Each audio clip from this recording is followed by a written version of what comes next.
इस सिद्धांत के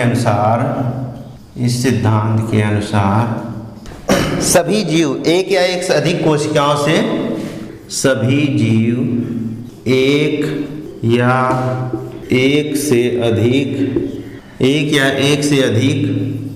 कोशिकाओं से मिलकर बने होते हैं। ठीक है बच्चों। दूसरा पॉइंट इन्होंने क्या कहा कि सभी उपापचयी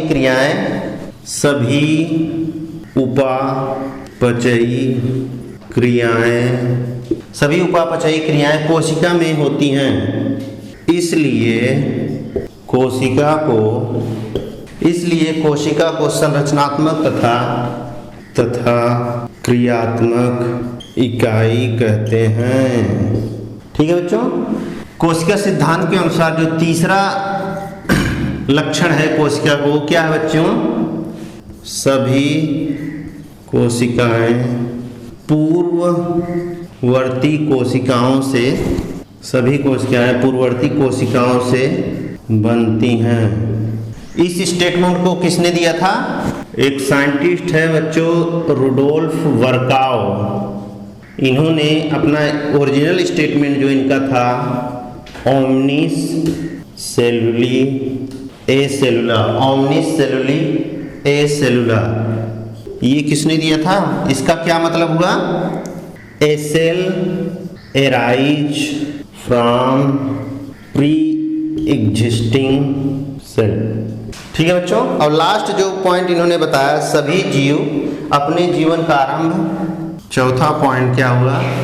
सभी जीव अपने जीवन का आरंभ एक कोशिका से करता है। ठीक बच्चों। ये पूरा मैंने क्या बताया? कोशिका सिद्धांत। तो कोशिका सिद्धांत किसने दिया था? मैंने पहले ही मेंशन कर दिया था। दो वैज्ञानिक थे, एक जर्मनी के बॉटनिस्ट थे, एक जर्मनी के जूलॉजिस्ट थे। इन्होंने 1839 में दोनों ने मिलकर क्या किया? कोशिका सिद्धांत का प्रतिपादन किया। तो कोशिका सिद्धांत क्या कह रहा है? तो सभी जीव, जितने भी इस पृथ्वी पर जीव पाए जा रहे हैं, एक या एक से अधिक कोशिकाओं से मिलकर ही बने होते हैं। ठीक है बच्चों। और सभी उपापचयी क्रियाएं, मतलब जितने भी केमिकल रिएक्शन होते हैं हमारे शरीर में, वो कहाँ होती हैं? कोशिका के अंदर होती हैं। ठीक है बच्चों। All the chemical reaction occurring in our body is called a metabolism. तो वो कोशिका के अंदर होती हैं। तो जितनी भी उपापचयी क्रियाएं होती हैं वह कोशिका के अंदर होती हैं, इसलिए कोशिका को संरचनात्मक तथा क्रियात्मक इकाई कहते हैं। ठीक है बच्चों। और सभी कोशिकाएं, ऐसा नहीं कि कोई कोशिका किसी दूसरे स्थान से आके अटैच हो गई दूसरे किसी शरीर में। सभी कोशिकाएं हमेशा कहाँ से बनेंगी? पूर्ववर्ती कोशिका, पहले से जो कोशिकाएं प्रेजेंट हैं उसी से ही बनती हैं। ठीक है। जैसे हमारे शरीर में जो कोशिकाओं का निर्माण होता रहता है, जैसे लीवर हो गया, किडनी हो गया, जब एम्ब्रियो भ्रूण का विकास होता रहता है बच्चों, उस समय कोशिका विभाजित होकर नए नए कोशिकाओं का निर्माण करती हैं, और यही कोशिकाएं जुड़कर टिश्यू और विभिन्न प्रकार के ऑर्गन का निर्माण करती हैं। ठीक है। ऐसे ही जो कोशिका, जैसे स्पर्म हो गया, ओवा हो गया, ये क्या होता है? हमेशा बनते रहते हैं शरीर बच्चों। ठीक है। कहाँ से बनते रहते हैं? जो जर्म कोशिका रहती है वहाँ से जर्म कोशिकाओं से हमेशा विभाजित होकर स्पर्म और ओवा का निर्माण होता रहता है। इसीलिए ये कहा गया, जो एक साइंटिस्ट हैं रुडोल्फ वर्काउ, इन्होंने कहा कि ओमनिस सेलुली ए सेलुला, मतलब एक सेल हमेशा पहले से उपस्थित कोशिका से ही बनेगी। ठीक है बच्चों। और सभी जीव अपने जीवन का आरंभ कहाँ से करता है? एक कोशिका से ही करता है। चाहे वो बच्चों ह्यूमन बीइंग हो, चाहे व्हेल हो, चाहे डॉल्फिन, कोई भी जीव हो इस पृथ्वी पर, हमेशा क्या होगा? एक कोशिका से ही अपने जीवन का आरंभ करेगा। ठीक है बच्चों। जैसे मान लीजिए ह्यूमन के केस में क्या होता है? स्पर्म होगा और ओवा होगा, इन दोनों मिलके क्या बनाएंगे? ये हैप्लॉइड कोशिका है, यह भी हैप्लॉइड कोशिका है, ये पहले से कोशिकाएं उपस्थित हैं। ये दोनों मिलके क्या बना लेंगे बच्चों? जाइगोट या युग्मनज का निर्माण करेंगे। ये भी एक डिप्लॉयड सेल हो गई। ठीक है बच्चों। अब यही जायगोट में क्या होगा बच्चों, डिवीजन होगा, माइटोटिक डिवीजन, विभाजन होगा और पूरे ह्यूमन बॉडी का निर्माण कर देंगे। तो इससे हम कह सकते हैं, ये जो चौथा स्टेटमेंट है कि कोई भी जीव अपने जीवन का आरंभ कहाँ से करता है, एक कोशिका से ही करता है। ठीक है बच्चों, इतना आप लोगों को समझ में आया होगा। इसके आगे हम लोग बढ़ते हैं नेक्स्ट टॉपिक। अब कोशिकाएं जो होती हैं बच्चों, दो प्रकार की होती हैं। एक होती है प्रोकैरियोटिक कोशिका और एक होती है यूकैरियोटिक कोशिका। मैं आप लोगों को यहाँ पे मेंशन कर देता हूँ, कोशिकाएं दो तरह की होती हैं, प्रोकैरियोटिक सेल्स और यूकैरियोटिक सेल। ठीक है बच्चों, तो प्रोकैरियोटिक कोशिकाएं के बारे में हम लोग बात करते हैं, किसमें पाए जाएंगे। तो जो प्रोकैरियोटिक कोशिकाएं होती हैं कौन सी होती हैं, जैसे आर्की बैक्टीरिया हो गया, यू बैक्टीरिया हो गया।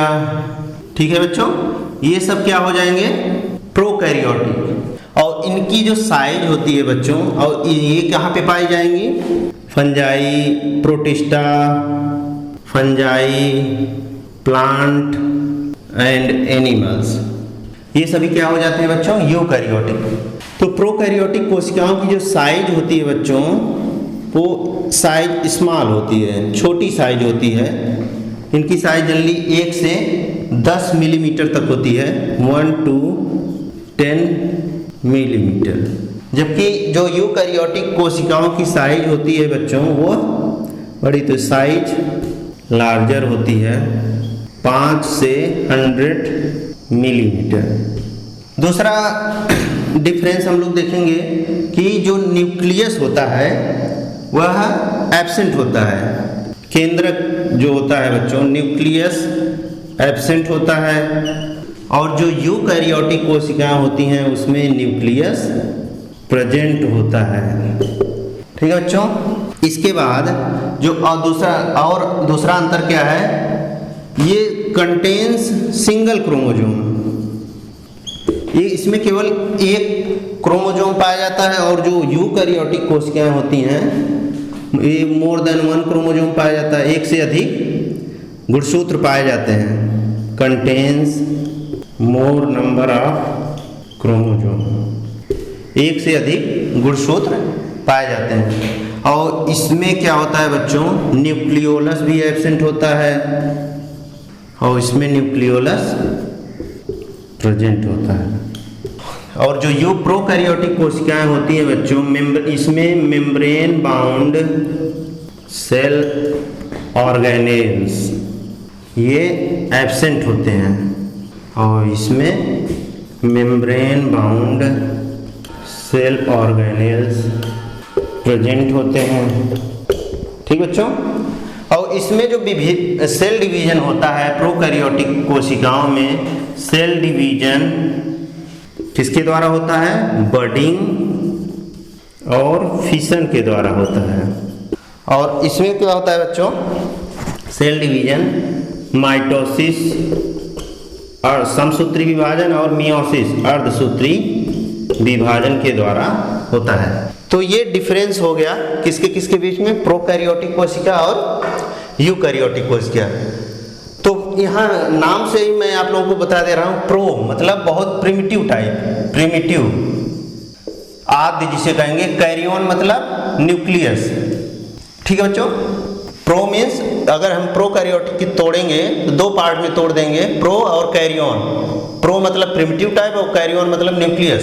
तो यहाँ पे जो न्यूक्लियस होता है बच्चों बहुत एब्सेंट होता है, प्रिमिटिव टाइप का होता है, इसलिए इनके न्यूक्लियस को क्या कहा जाता है, न्यूक्लियोइड कहा जाता है, न्यूक्लियोइड कहा जाता है। और मेन न्यूक्लियस जो membrane, double layered membrane bound nucleus जो होता है वह अनुपस्थित होता है, और इनकी साइज भी छोटी होती है in comparison to eukaryotic. Eu मतलब ट्रू, सत्य। ठीक है बच्चों, ट्रू, और कैरियन मतलब जैसा कि उसमें मैंने बताया न्यूक्लियस।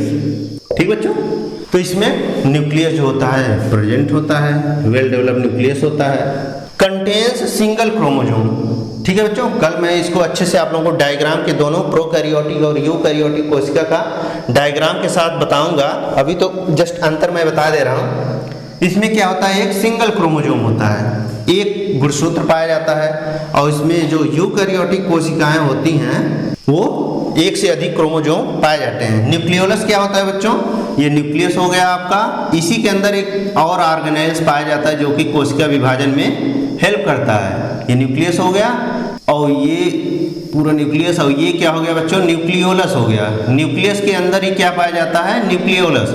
ये प्रोकैरियोटिक कोशिकाओं में अनुपस्थित होता है और यूकैरियोटिक कोशिकाओं में उपस्थित होता है, ठीक है। और मेम्ब्रेन बाउंड सेल ऑर्गेनेल्स इसमें एब्सेंट होते हैं और प्रोकैरियोट्स यूकैरियोट्स में प्रेजेंट होते हैं। इसमें जो कोशिका का विभाजन होगा किसके द्वारा होगा, मुकुलन के द्वारा होगा, या तो फिशन, फिशन के द्वारा टूट जाएंगे आप जो पेरेंटल बॉडी होती है, और इसमें समसूत्री विभाजन के द्वारा या अर्धसूत्री विभाजन के द्वारा होता है। तो बच्चों आज हम लोगों ने क्या क्या पढ़ा, कोशिका क्या होती है, डिस्कवरी ऑफ सेल। कोशिका क्या होती है, structural and functional unit of life, क्या कहा जाता है, उसी को हम लोग क्या कहते हैं, कोशिका कहते हैं, ठीक है बच्चों।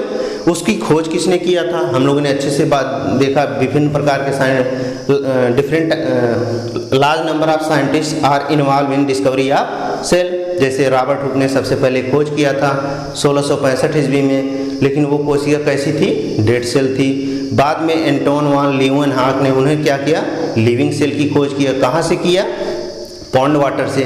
बाद में लीeuwenhoek ने ही क्या किया कि डिफरेंट ऑर्गेनिज्म के स्पर्म शुक्राणुओं की भी खोज की अपने द्वारा बनाए हुए, और भी उन्नत किस्म के माइक्रोस्कोप से, सूक्ष्मदर्शी से, ठीक है बच्चों। डिस्कवरी ऑफ सेल हो गया। अलग अलग साइंटिस्ट बाद में जैसे एम स्लाइडेन और स्वान ने थियरी दिया, क्या, कोशिका सिद्धांत की दिया। इस सिद्धांत के अनुसार उन्होंने कुछ स्टेटमेंट दिए कि सभी जीव जो होते हैं इस पृथ्वी पर पाए जा रहे हैं वो क्या होते हैं, एक या एक से अधिक कोशिकाओं से मिलकर बने होते हैं, और सभी कोशिकाएं पूर्ववर्ती कोशिकाओं से ही बनती हैं। और जो कोशिकाएं होती हैं, कोई भी जीव अपने जीवन का आरंभ जो करता है एक कोशिका से करता है। इसके बाद जो कोशिकाएं होती हैं बच्चों, दो तरह की होती हैं, प्रोकैरियोटिक कोशिकाएं और यूकैरियोटिक कोशिकाएं। इसके बारे में इन दोनों के जो बेसिक डिफरेंस है उसको मैंने एक्सप्लेन कर दिया, अच्छे से बता दिया।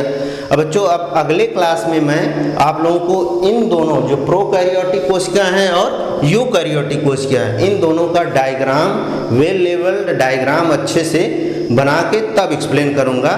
तब तक आप इसको अच्छे से पढ़िए यहाँ तक और समझिए।